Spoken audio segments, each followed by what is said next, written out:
गहराता नजर आ रहा है। महिलाओं पर दिए गए बयान से उनकी मुश्किलें बढ़ सकती हैं। दरअसल बड़े घरानों की माताएं शराब पी रही हैं, ऐसा कहना है धीरेन्द्र शास्त्री का। बच्चा रोएगा तो उसे भी पिलाकर सुला देंगी। ऐसी माताएं बच्चों को क्या हलवा संस्कार देंगी? नागपुर में आयोजित एक कथा के दौरान ये बयान उन्होंने दिया। पुरुषों की तो छोड़ो, हमने सुना बड़े घराने की माताएं भी पी रही हैं। राम राम राम राम बजरंग बली बचाएं। हे माताओं, जय हो तुम्हारी, जय हो। अब बताओ, जब कई माताएं विचित्र संस्कार वाली हो जाएंगी तो बच्चों को क्या हलवा संस्कार देंगी? हम तो सोच रहे कि जिनकी घरवालियां पीती हैं, उनके कल के दिन बच्चे होंगे तो बच्चे रोएंगे तो वो बच्चों को चुप नहीं कराएंगे, पिबा के सुला देंगे। पहले मर्यादा होती थी, संस्कार होते थे, लोग कुछ गलत करने से डरते थे। तो पुरुषों की तो छोड़ो, हमने सुना। और शिवकांत हमारे सहयोगी इस वक्त हमारे साथ जुड़ गए हैं, बात करेंगे उनसे। शिवकांत, अपने बयानों और अपने तौर तरीकों और अपनी बेबाक बातचीत को लेकर पंडित धीरेन्द्र कृष्ण शास्त्री अक्सर चर्चा में रहते हैं, लेकिन चूंकि ये जो बयान उन्होंने दिया या जो भी बात उन्होंने कही वो माताओं बहनों के संदर्भ में थी, और कार्यक्रम क्या था और क्या कुछ उन्होंने कहा इस बारे में?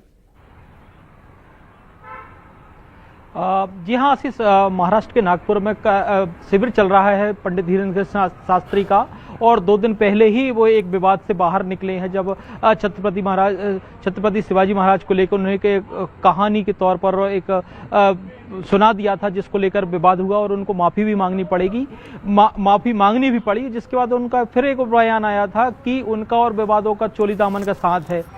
उसी के चलते अब अगले वो महिलाओं के संस्कार को लेकर बात कर रहे थे। उसी संवाद में पंडित धीरेन्द्र शास्त्री बोलते हैं कि उन्होंने सुना है कि बड़े घर की महिलाएं शराब पी रही हैं, और जिनके घर की महिलाएं शराब पीती हैं उनके पतियों को मालूम है अगर बच्चा रोएगा तो उनको भी शराब पिलाकर वो सुला देंगी।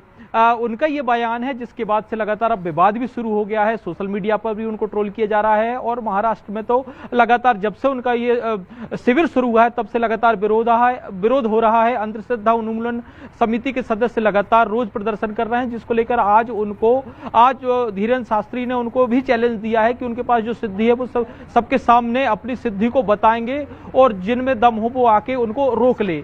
मतलब पंडित धीरेन्द्र कृष्ण शास्त्री अपनी बेबाकी की वजह से तो जाने जाते हैं लगातार, लेकिन यही बेबाकी उनके विवाद का रूप धारण कर लेती है। अब देखना होगा कि शिवकांत, हमारे साथ महामंडलेश्वर अनिलानंद महाराज जी जुड़ गए हैं। अनिलानंद जी, बहुत स्वागत है न्यूज़ 18 पर आपका।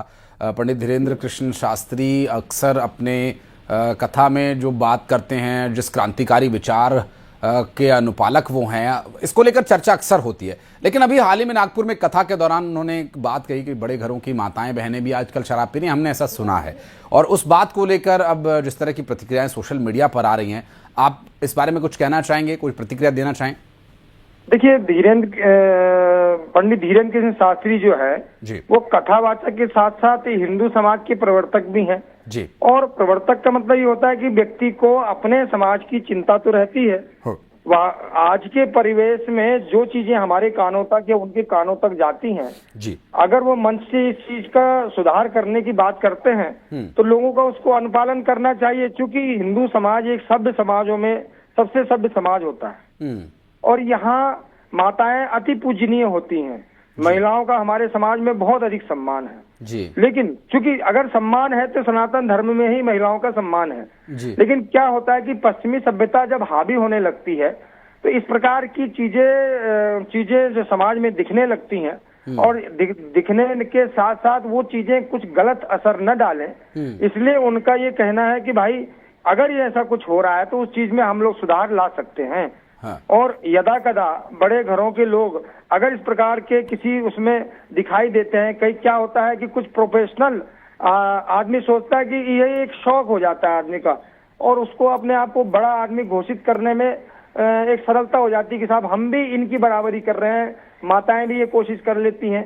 हालांकि मैंने कहा कि माताओं का बहुत सम्मान है, सबसे अधिक सम्मान है हमारे यहाँ, लेकिन अगर ऐसा कहीं दिखता है तो ये गलत, ये चीज ठीक नहीं है, उसमें हमको सुधार महाराज जी, करना एक चाहिए। मंच से आपने जैसा कहा कि वो हिंदू धर्म के प्रवर्तक हैं, समाज सुधारक के रूप में भी वो जाने जाते हैं, लेकिन अगर एक मंच से आप एक विशेष रूप से किसी बड़े घरों जैसे शब्द का अगर आप इस्तेमाल करेंगे, तो लगभग जितने भी बड़े घर हैं या जो खुद को बड़ा घर मानते हैं या समझते हैं, हालांकि ईश्वर से बड़ा घर किसी का नहीं होता, लेकिन ऐसे लोगों के परिवार की महिलाओं की भावनाओं को भी तो ठेस पहुंचेगी, ये भी तो हमें सोचना होगा। नहीं, ये बात सही है। उनको विशेष रूप से बधाई भी देता हूँ, शुभकामनाएं देता हूँ। सरकार की बहुत सारी योजनाएं हैं, उनका लाभ भी हम उनको देंगे। इन सब के अलावा जिन बच्चों का किन्हीं कारण से उनके मनसानुरूप, उनके अपेक्षा अनुरूप अगर रिजल्ट नहीं आ पाया, तो उन सभी बच्चों से मेरा आग्रह है, ये कोई बहुत बड़ा एग्जाम नहीं है, बहुत सारे अवसर मिलेंगे। अगर इस बार हमारे अनुरूप रिजल्ट नहीं आया तो हम अगले नेक्स्ट ईयर बेहतर हम रिजल्ट दें, ऐसी तैयारी अवश्य करेंगे, ऐसा हम मान के चले। किसी को हताश होने की जरूरत नहीं है रिजल्ट अगर उनके अनुरूप नहीं आया तो। और सभी से आग्रह करता हूँ, एग्जाम है, एग्जाम को बढ़िया ढंग से दिलाए हैं आप सब लोग, आपके आसन के अनुरूप ही रिजल्ट आएगा, बहुत अच्छा रिजल्ट आएगा, ऐसा मैं सोचता हूँ और सभी बच्चों के उज्जवल खुशी कामना करता हूँ। सर, इसी पर महासमुंद की जो है एक स्कूल में नकल हुआ था, उसको लेकर आदिवासी छात्रा ने अध्यक्ष के पास शिकायत की थी, हाईकोर्ट ने इसे संज्ञान में लिया। उस पर हम लोग जांच कराएंगे, परीक्षण कराएंगे। अभी तो परसों ही हम लोगों ने डीओ को अभी सस्पेंड किया है, 2 दिन पहले ही सस्पेंड किया है और उसमें जांच जरूर करेंगे।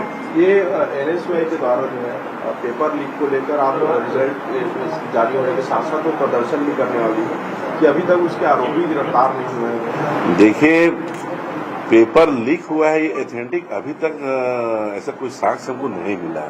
सिर्फ किसी ने व्हाट्सएप ग्रुप में 18 क्वेश्चन को जो डाला, वो कब डाला ये भी कह नहीं सकते, लेकिन किसी के मन में कोई डाउट ना हो, इसलिए हमने फिर से एक बार एग्जाम हमने 10 अप्रैल को फिर से करवाया था। और किसी को ऐसा बोलना उचित नहीं होगा, जिसको आंदोलन करना है तो आंदोलन करे, सबके लिए रास्ता खुला है, प्रजातंत्र में सबका अधिकार है आंदोलन करने का, घेराव करने का, ज्ञापन देने का।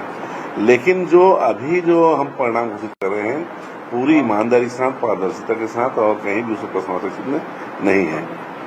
कल विधानसभा का विशेष सत्र है और इसमें आप लोग भी शामिल हुए, इससे पहले की बीजेपी विधायक दल की भी बैठक है, तो पहली बार ऐसा है कि आप विपक्ष के खिलाफ ला रहे हैं इनका प्रस्ताव। भारत की आधी आबादी को हम एक अधिकार देना चाह रहे हैं और वो अधिकार में कांग्रेस के लोग, विपक्ष के लोग अगर उसका विरोध करें तो देश की जनता को जानने का अधिकार है, प्रदेश की जनता को जानने का अधिकार है कि हम भारतीय जनता पार्टी केंद्र में हमारी नरेंद्र मोदी की सरकार ने जो आधी आबादी के में जो एक हितकारी निर्णय जो लिया, उसका कैसे इन लोग विरोध करते हैं, ये जानने का अधिकार पूरे देश की जनता को है। इसलिए आज कल हम लोग छत्तीसगढ़ में विशेष सत्र बुला के उसमें चर्चा करेंगे। आप मानते हैं कि 12वीं हिंदी की परीक्षा लीक नहीं हुई है? अगर नहीं हुई है तो पुलिस ने FIR में इस बात का जिक्र क्यों किया है, जो तथ्य निकल के सामने है उस आधार पे FIR भी की गई? पुलिस ने FIR हमने करवाया, कहीं डाउट है, लेकिन पुख्ता नहीं हुआ, इसलिए आज तक कोई भी आरोपी उसमें पकड़ाया नहीं गया है। FIR हमने किया, पुलिस के कहने पे नहीं किया गया, हमने स्वतः संज्ञान में लेके हमने FIR कराया है और आज तक पुख्ता नहीं हो पाया है कि इसमें चोरी हुई है। आज